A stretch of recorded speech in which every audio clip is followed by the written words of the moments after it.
이승우 대한의수족연구소 대표가 행정안전부 장인명장 프로젝트에서 장인으로 선정되어 국회에서 김경배 한국지역경제살리기 중앙회장이 인증패를 수여해 50여 년 만에 장인이 되었습니다.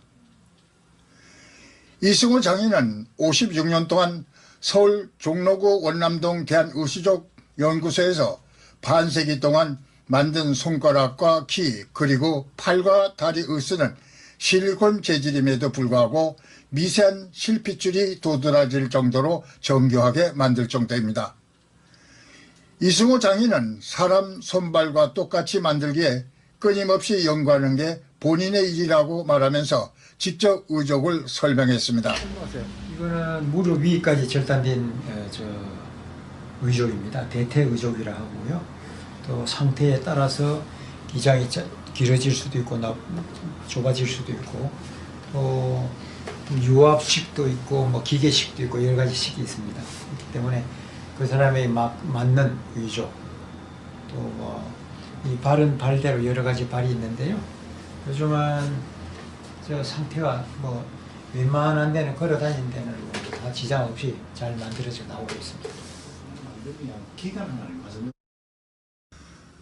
1979년 처음 문을 연 대한의수족연구소는 56년째 한자리에서 절단장애를 지닌 사람들을 위해 의수와 의족을 만들고 있습니다. 이 대표는 젊은 시절 오전 6시에 출근해 밤 12시에 퇴근하며 매일 18시간 동안 의수족을 만드는 데 몰두하기도 했습니다. 형편이 어려운 사람을 위해 최근 30여 년 동안 900여 개의 무료 의수족을 만들어 보급하기도 했습니다. 이번에 그 행자부가 지원하는 프로젝트에서 장인으로 선정됐잖아요. 인증패도 받았고 어떻게 해서 이렇게 받게 된 결과가 나왔어요? 예, 그동안 제가 참 18살 때부터 시작해가지고 오늘까지 한 56년 동안 의수족에 대한 연구 개발만 해왔습니다. 하다 보니까 오늘에 있지 않나 생각을 하고요. 또 큰 보람을 느낍니다. 어떻게 해서 이 의수족을 하게 됐어요? 제가 어렸을 때는 경남 사천에서 서울을 상해하게 됐는데요. 그 당시만 하더라도 자동차 기술을 배워보자 해가지고 공업사에 들어갔는데 어린 나이고 힘이 없으니까 일주일 만에 쫓겨났어요. 그리고 이제 뭐 시골로 내려가려고 하다 보니까 자존심도 상하고 그래서 시골에 아버지한테 전화를 걸었더니 아버지 친척된 분이 한 분이 동생 된다 해가지고 광화문에서 의수족 하는 데가 있더라고요. 그래서 거기 이제 뭐 친척이라고 있으니까 놀러 가게 됐어요. 놀러 가가지고 보니까 신기하고 또 눈칫밥을 하루라도 먹어야 되니까 그 당시만 하더라도 청소도 해주고 하다 보니까 아버지하고 그 사장님하고의 약속이 되면은 어린 나이에는 그냥 해야 되는 거예요. 그냥 거기서 기술이나 배우고 막 하기로 했다고 맡겨놨다고 거기 있어라 하는 바람에 저도 신기하고 해가지고 그때부터 시작이 돼서 지금까지 의수족을 개발하게 된 것입니다. 이 의족을 개발하면서 어려운 이웃들에게도 많이 이게 베풀었죠? 그렇습니다. 한 20-30년 전만 하더라도 돈도 많이 벌었어요.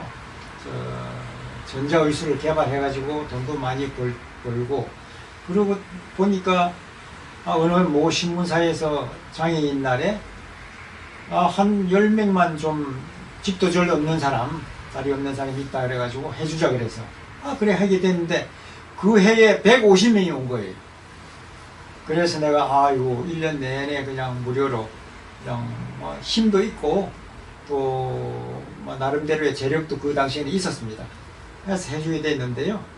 그동안에 한 뭐 조선일보에서 지난 15년도에 조사한 바에 의하면은 한 900명을 해줬다라고 해서 나도 깜짝 놀랐습니다. 지금 소상공인이잖아요. 네. 공인으로서 이 정부의 지원이라든가 지금 현재 정책을 하는 걸 보면은 어떤 점들이 개선돼야 될 것 같아요? 제가 지금까지는 몰라왔는데요. 이 소상공인들에 대한 그 세미나, 며칠 전에 세미나를 하면서 제 나름대로 느꼈는데요. 소상공인이라는 이름 자체를 갖다가 그냥 뭐 잘 몰랐어요. 근데 소공은 우리 같은 기술자를 말하는 것이고, 상공은 장사하는 사람을 말하는 것이더라고요. 또 그날 들은 얘기를 볼 것 같으면은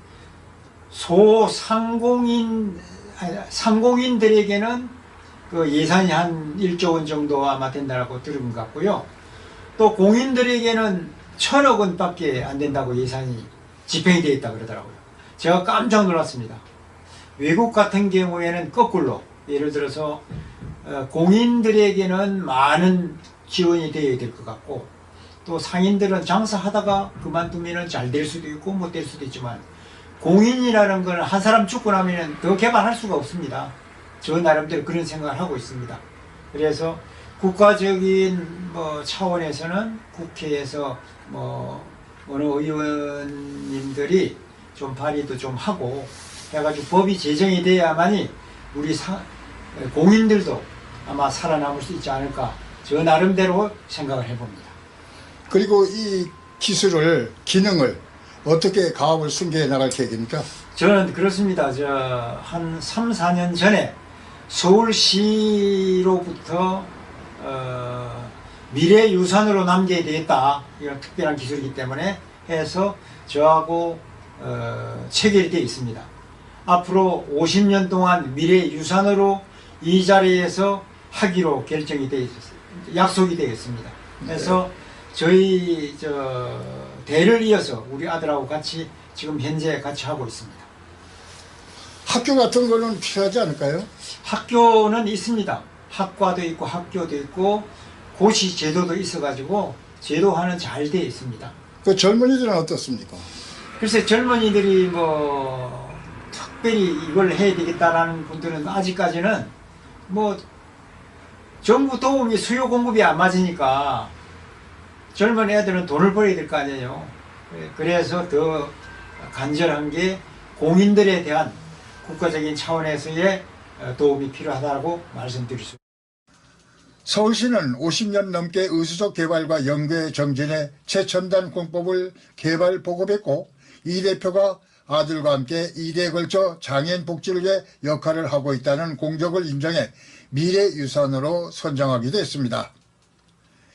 이승우 의수적 장인은 공장을 만들어 최첨단 공법을 이용한 의족 개발과 후배 양성을 위한 정부 지원을 기대하고 있습니다.